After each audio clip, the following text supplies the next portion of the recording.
네, 임종석 전 대통령 비서실장 스튜디오에 나와 있습니다. 어서 오십시오. 네, 안녕하세요. 네, 단도직입적으로 좀 물어볼게요. 그러니까 이명백 공천관리위원장이 이렇게 말했습니다. 윤석열 정권 탄생에 기여한 사람은 책임을 져야 한다. 누구를 언급하는 것 같으세요?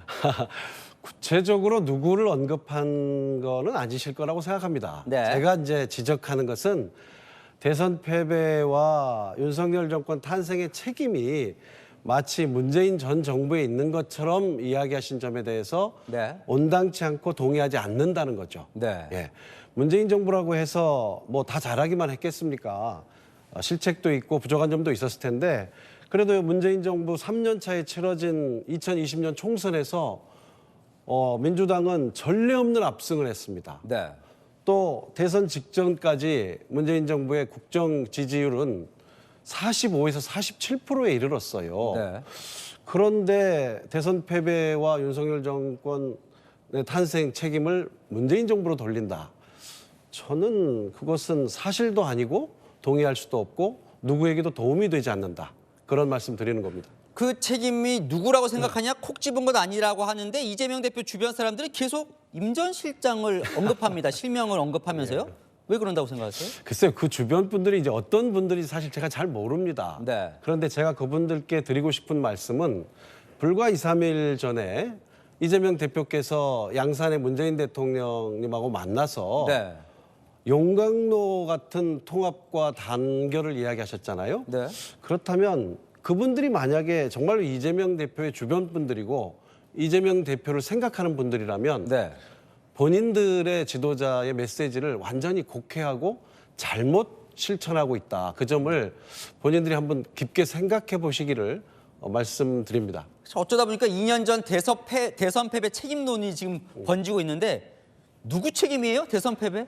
이게 모두의 책임이죠. 네. 0.73%라는 석패였잖아요. 보통 선거를 이렇게 지고 나면 뼈아픈 대목이 한두 가지가 아닙니다. 네. 후회되는 일도 많고 누구를 탓하는 마음이 자라나기도 하고 그러나 명백하게 지난 대선 패배의 책임은 모두의 책임이죠. 네. 모두가 아파했던 일이고 이제는 그 상처들을 서로 보듬어 안고 눈앞에 있는 총선에 단합을 할 때다. 다시 한번 제가 강조드립니다. 모두라고 하면 문재인 전 대통령도 있고 이재명 대표도 있고 물론입니다. 둘 다의 물론입니다. 모두의 책임이다.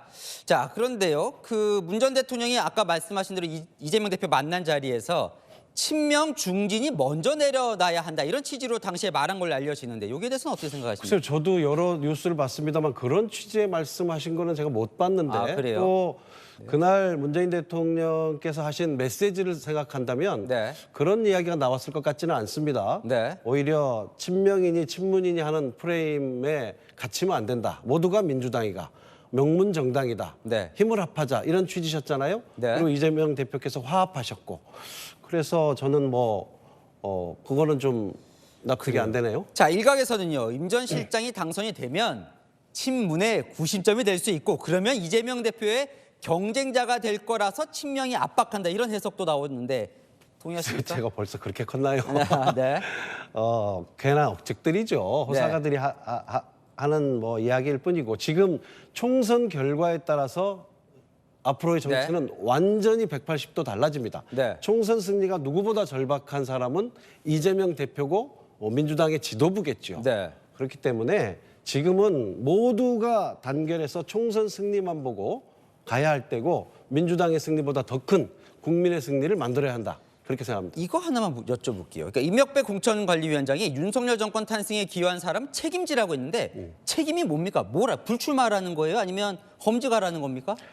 그래서 그 다음에 조금 네. 일반적이고 추상적인 이야기다라는 설명이 나왔지 않습니까? 네. 당을 대표하는 분들 속에서. 네. 그래서 제가 확대 해석하고 싶지는 않습니다. 네.